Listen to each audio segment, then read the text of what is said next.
everybody, and welcome to another Tuesday, and it's life coach questions. Just let me say this: a lot of you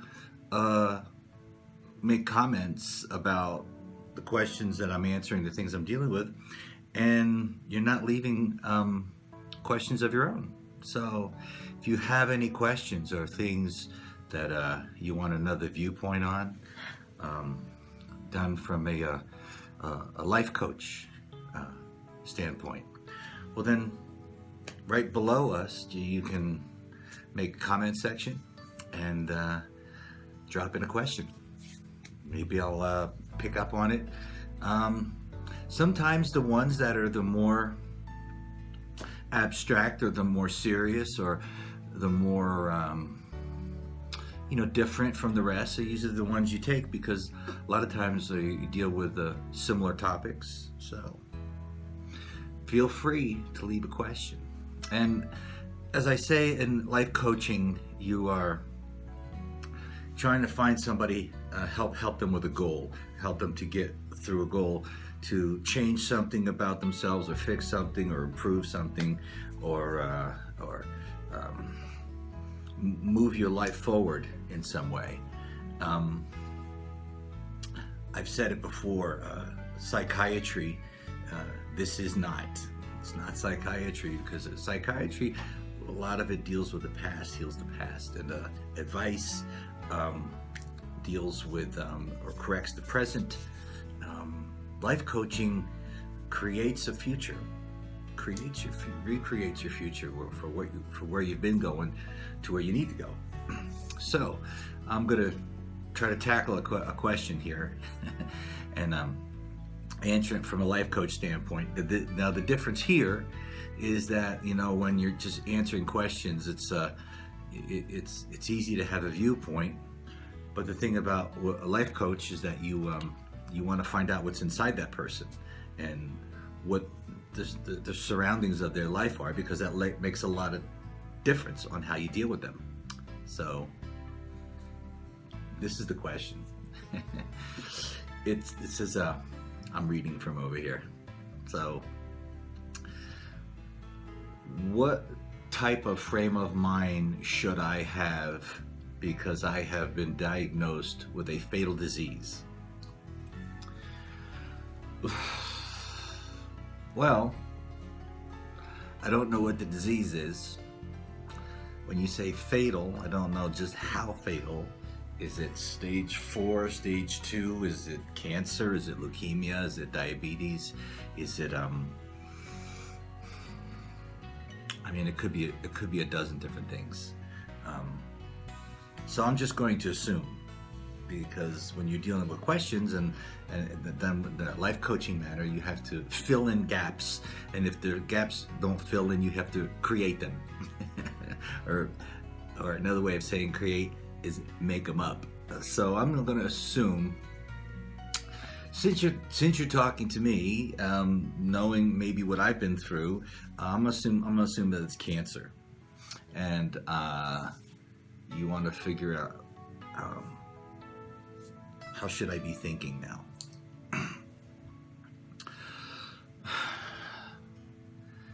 Without knowing your past or your present, I don't know who you're surrounded by. I don't know who your friends are. I don't know who's close to you, who's not close to you.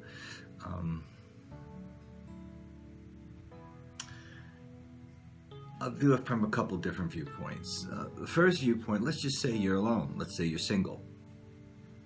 And when I say alone, that means you don't have an immediate spouse to take care of you on a 24/7 basis, or just to be there to even hear your pain and listen to your fears and help soothe your troubled heart and mind. And I'm not saying having a spouse is a guarantee that is going to happen either. Some of you have spouses, they're like, I don't know. What do I know? I think the first thing that I had to do in order to not go crazy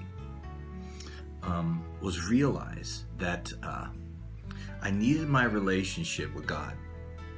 Because if I started to get angry with him and say, why did you do this? Why did you get mad with me? That you allowed this to happen, automatically I've taken a position that he did this to me. And if you're looking at it from a Christian perspective, the Bible says the thief comes to kill, steal, and destroy.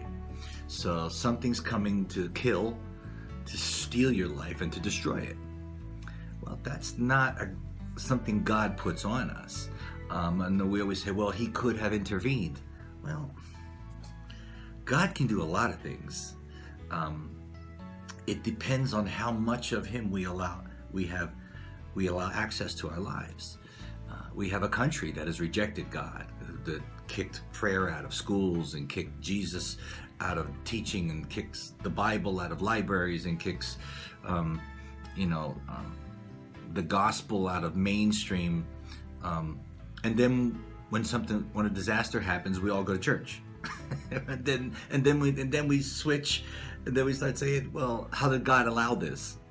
Like there's no devil, like we give him no credit, like we give evil no place for any activity, like there's no other unseen forces.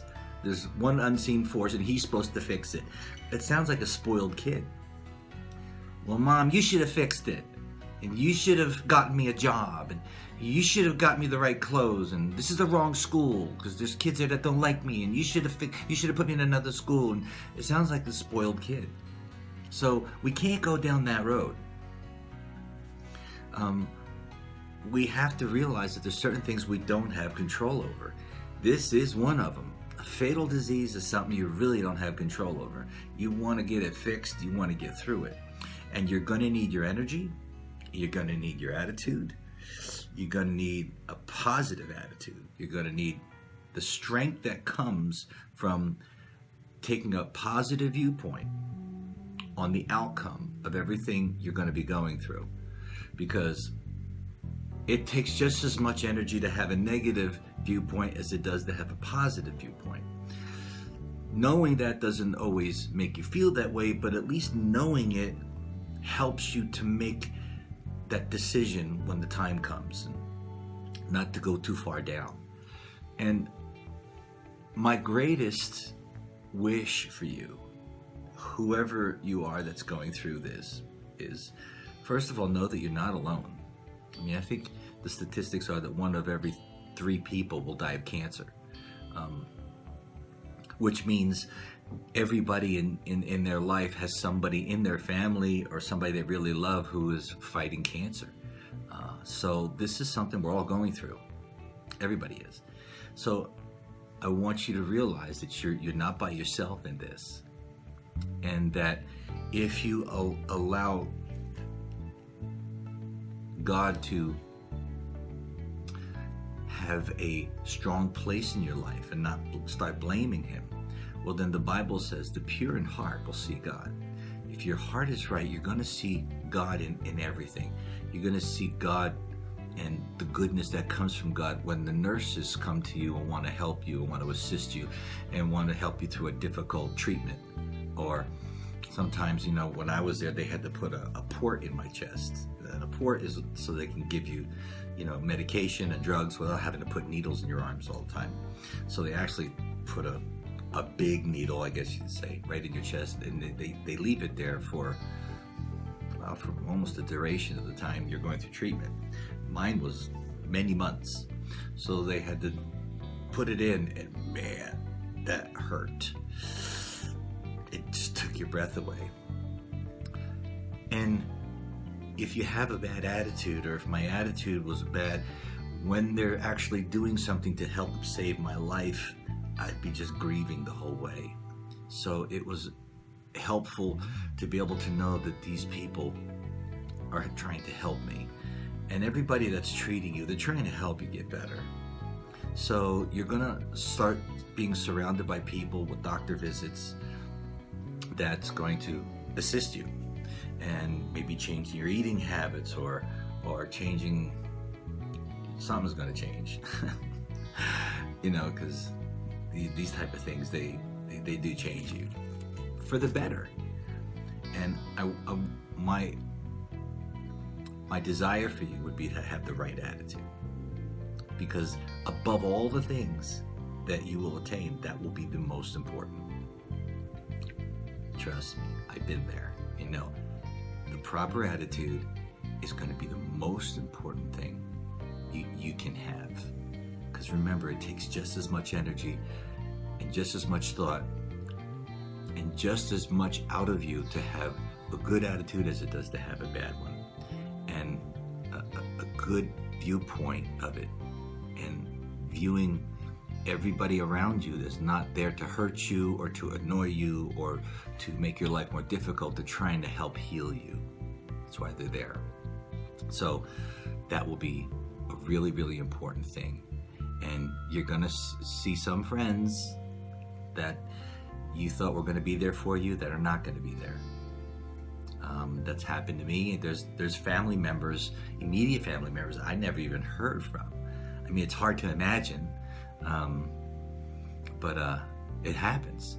So you have to set that aside and look and see who God has brought in your life and who He is providing you with, because those were the people that are coming into your life at the worst time of your life and not expecting anything. They're there to help you. And most likely they will be the long-term friends you'll have for the rest of your life, because they're meeting you at your worst moment and they're wanting to offer something. Many times people come in at their better moments, and when they don't get from you what they expect to get from you, they leave. Let them leave. What was it like T.D. Jakes said one time? Have the gift of goodbye. Let them go. God is pruning the tree. He's bringing into your life the people He wants to have there. And if you have a good attitude, you'll be able to see that. And that's what I hope for you.